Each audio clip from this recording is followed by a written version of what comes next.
So Distill Ventures, right? We're the world's first accelerator, drinks accelerator. We operate in both alcoholic and non-alcoholic products.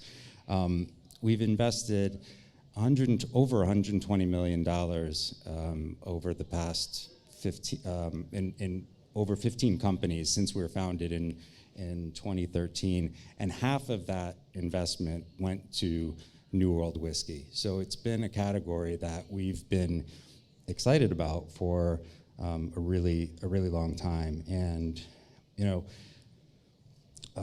Susanna mentioned Stowning and Starward.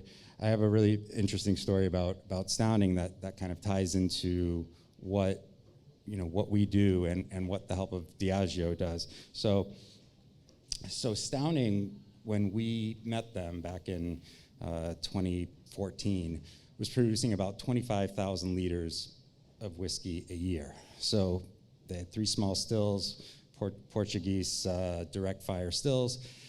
Diageo owns the Abercrombie still manufacturer in Scotland. They're 2 big still manufacturers, Forsyth and Abercrombie. Brought the Abercrombie guys to Denmark, and they said, okay, we're gonna make some very large stills for you. And Stowning said, no, that's really gonna mess up the style. We want 4 times as many small stills, maybe a little bit bigger. They're like direct fire, copper stills, and you want 20 plus of them. I don't know. I don't think it's possible. So they went back to Scotland and were thinking about it, and they started talking to the old guys who had been retired from Abercrombie for years, and were telling them about this distillery in Denmark.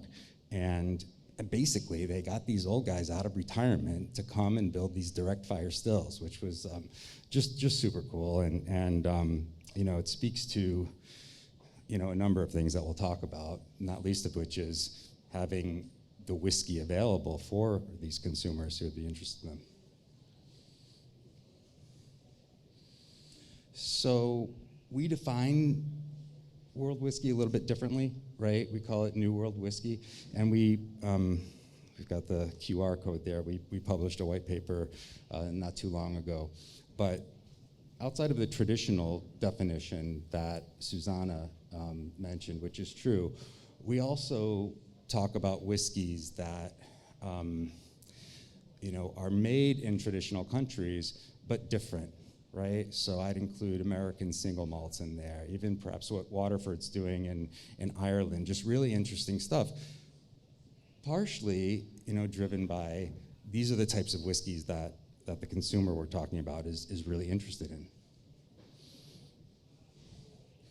Talk about the consumer.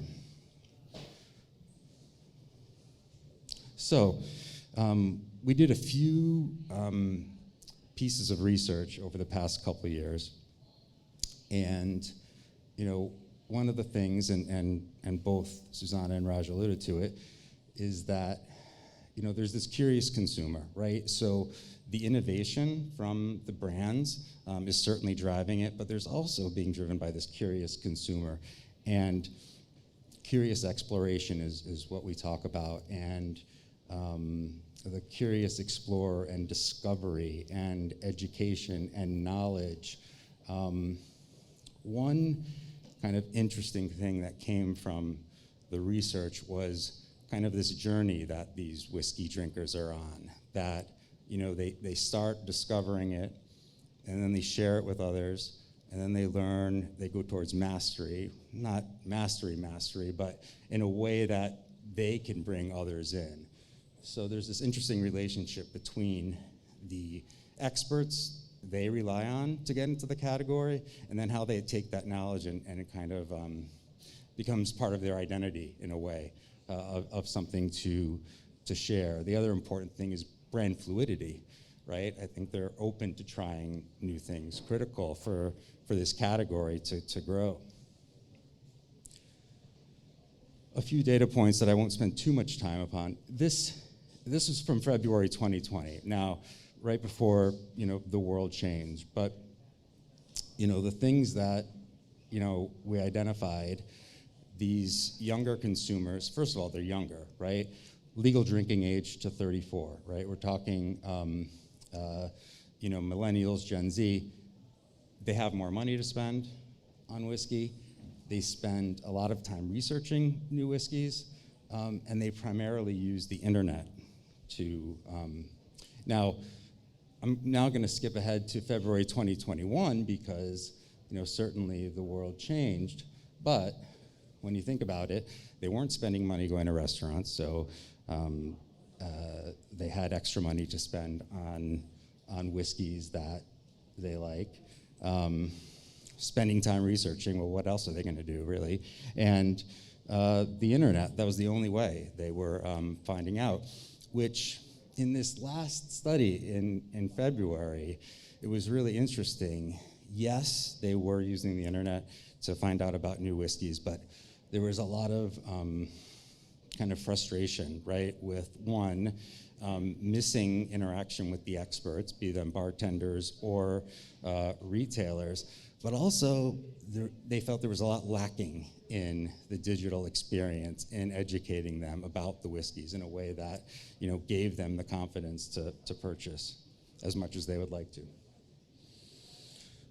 So, the pandemic in many ways accelerated some of the trends that we'd been seeing and ingrained certain other behaviors, right? I mean, online retail, clubs, at-home experiences, the whole kind of digital discovery. This was available before the pandemic. Brands just weren't doing as much as they could. And so that kind of accelerated the whole process on the brand side. Some of it really driven by consumers themselves. If you look at whiskey clubs like Drammers, this is a club that in-person events are part of their DNA, and they just shifted like that to virtual and did it really well, and it was beneficial for them, for their members, but also for brands who could connect with them.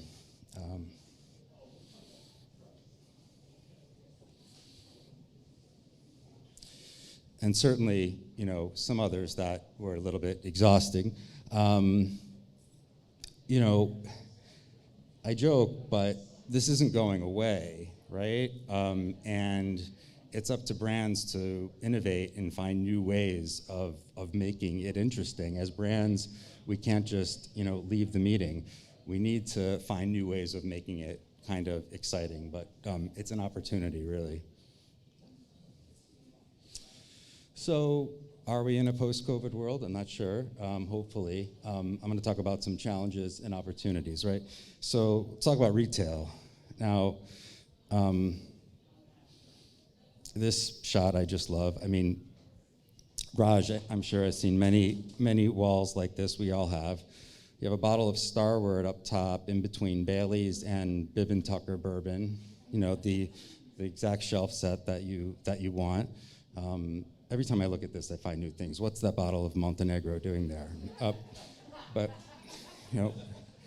I mean, how many of you have seen, been in stores like this, right? I mean, we all have, and there's a lot to say, but, there's a lot of work that needs to be done.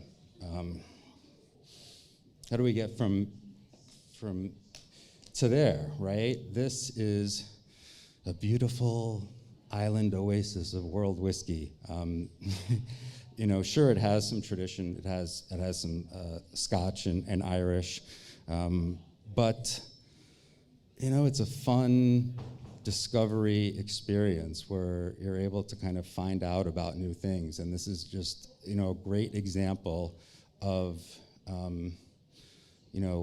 how retailers are making things exciting for their customers, but also probably how they can collaborate with brands to do things like this.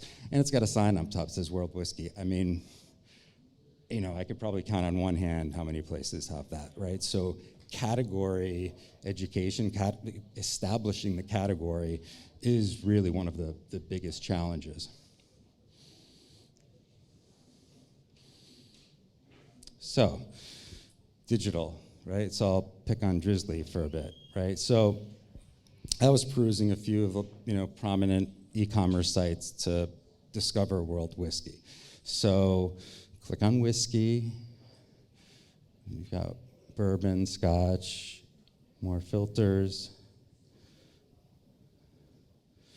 Okay, at the bottom, other world whiskey. That sounds promising. All right, so at the top we've got liquor flavor, apricot, ABV, specialty, color, and then country of origin at the bottom with some nice shots, Emroot, Bren, and Vasilo, but not the greatest digital experience, right? How is anyone really going to go through the trouble unless they're specifically looking for, that Emroot or something? This is not a discovery experience. So go to another example quickly. So Reserve Bar, another one. Here we go. Hover on spirits, hover on whiskey and rye. Got some featured brands. Okay, not that helpful. Well, scotch and bourbon. So what I'm looking for might be here. Okay. All right, so, okay, now we've got more types, but cocktails, gift sets, horrible. I mean, look, this is an opportunity, I think, more than anything. Because actually, I want to go back one sec. On by type, it's got American single malt whiskey on there, which, I don't know if Christian's here, but, he'd be happy about that. But that's interesting, like how hard would it be to put a world whiskey thing right there?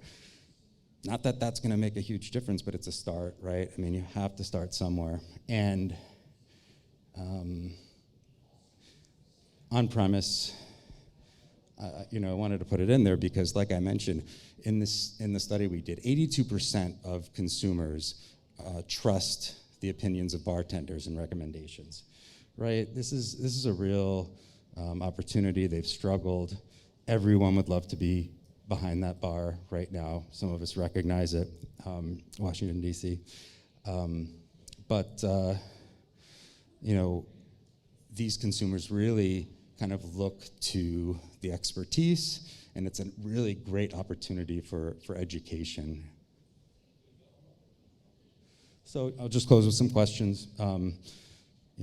What are brands doing to tell their stories, to connect and build relationships?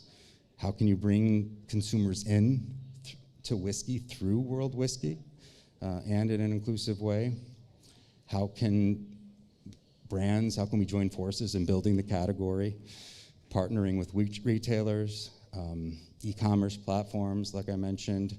How can you continue to bring the world whiskey into consumers' at-home experience, right? Elevating the digital and otherwise, digital discovery, virtual engagement, and again, how can you make world whiskey an exciting and important part of in-person and or on-premise experiences? So lot to think about, and thank you.